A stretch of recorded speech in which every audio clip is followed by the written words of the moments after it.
This whole landscape is a palimpsest.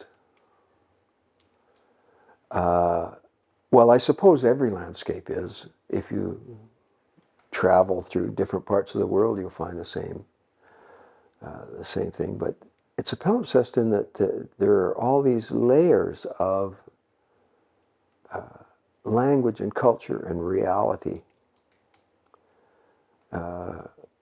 layered one on top of the other, and very often nothing erases what was there before. There's a great essay by the English writer Russell Hoban entitled Pan Lives. Without going into the intricate details of the essay, it's really about how everything is talking to us all the time. The issue isn't being spoken to, it's what we hear. What do we listen to? But everything talks to us. The landscape itself talks to us all the time. It talks to us through the rain and through the wind and through the snow and through the birds and through the animals. And what do we hear? He has a passage in his essay which is about how there was a declaration at some point that there was a ship. This is a part of the Christian mythology, that there was a ship coming around a headland in Greece, and suddenly everything fell still. And a voice cried from the shore, "The great god Pan is dead." And that entered as a Christian archetype for the transition between Christian monotheism and ancient Greek pantheism. But Hoban says he was on a holiday in Greece with his family, and he's sleeping one night and wakes up on one of the Greek islands, and he wakes up in the middle of the night and he hears the wind rustling around in the eaves, and he hears the sound of the water dripping in the cistern, and he hears his wife breathing in bed asleep next to him, and he realizes everything's speaking to him. And at that point he says, he realized every god that ever existed still lives. They're all there. You just can't hear them. They may even be speaking to you, but you can't hear them. Right? So Pan isn't dead. None of these entities, if you want to call them that. I mean, I'm not a religious person, but so this is a metaphor that he's using, right? These can be cultural as well as religious or spiritual. And when I look at the landscape around me, I realize that it's always been talking to me. I've always been responding to it. I think I got that from my mother. My father tended to be much more intellectual and cerebral, and he was more concerned about ideas and politics and things like that. My mother was really in tune with the natural world in a remarkable way. She was 86. And just the week before she died, a couple of weeks before she died, she took me out and she took me for a walk through a park in Cordova Bay and introduced me to all the plants. Right? This plant does this, that plant does that. This plant, insects live in this plant, right? I remember it really vividly because she was so in tune with this. This was just a natural kind of thing for her. So I'm sure that's where I got my response to some of this. But as the youngest kid, I remember being aware of the landscape and just feeling integrated into that landscape and that it was part of me. To me, writing about the place was just natural. It just came. Why I wanted to tell other people about it, I don't know. Well, for me, I began teaching just as a way of giving back. Everybody has a voice.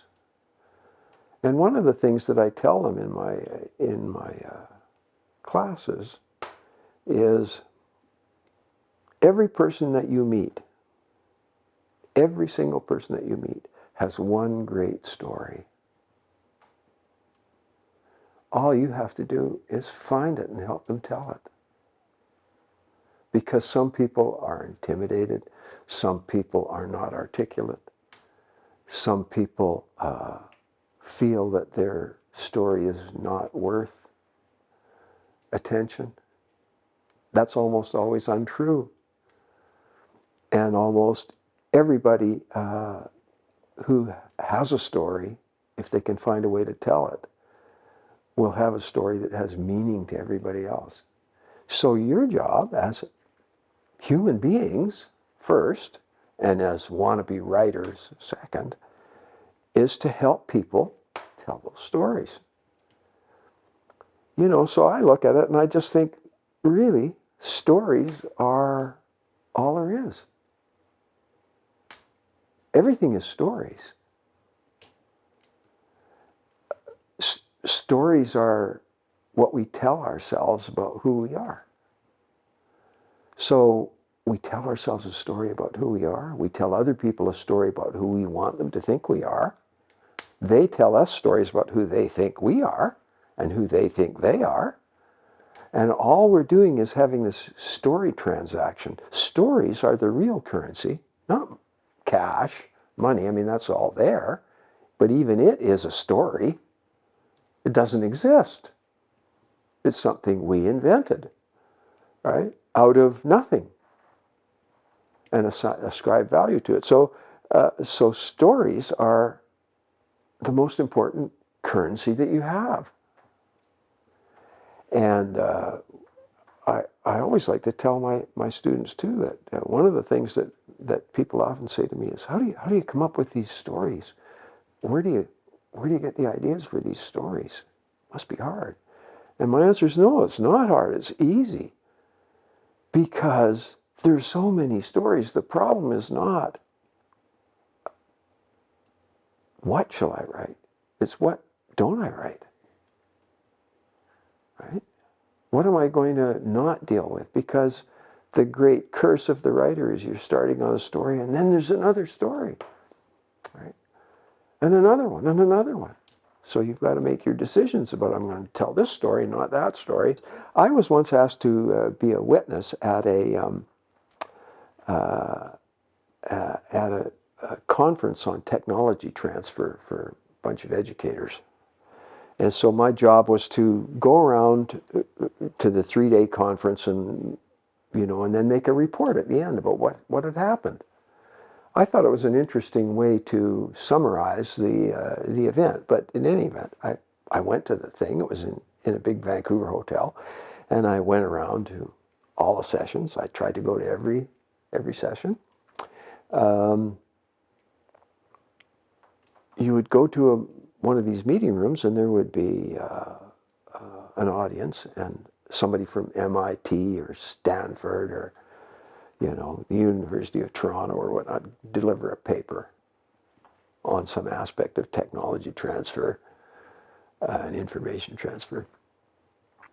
And you could hear a pin drop, right?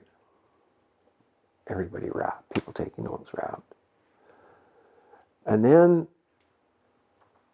after two lectures, they'd break up and they'd go for coffee. And they would have a big table out in the hall with donuts and muffins on it and coffee and whatnot. And you couldn't hear yourself think. Absolute din out there. People laughing and joking and meeting up after years of not seeing each other. And it suddenly dawned on me, this is where the technology transfer is taking place. It's not taking place in there. It's taking place here over jokes. Right? And this is where all the information is getting exchanged. And I think life is like that. You can have universities, and universities are interesting and they serve their fundamental purposes and whatnot. But really, the stories get told in the beer parlor. Right? Yeah, it's something that I've used in my teaching with students for almost 50 years. But I was involved in an adult literacy program in a small community in northern Saskatchewan, where I would actually drive all the way up from Edmonton to Lakeland College to participate in this little workshop they had for adult literacy, and we were in one class one day, and this Métis gentleman, who I would say was in his mid to late 60s, I guess, but in the middle of the class, he held up the computer keyboard, because we were working with early computers. He held up the computer keyboard and turned to his fellow students and said, "What is this? What is this?" And they said to him, "It's an input device," or "It's a keyboard." And he said, "No, it's the alphabet. And if you don't know how to use the alphabet, it's just a paperweight." And I've always remembered that. It's the alphabet.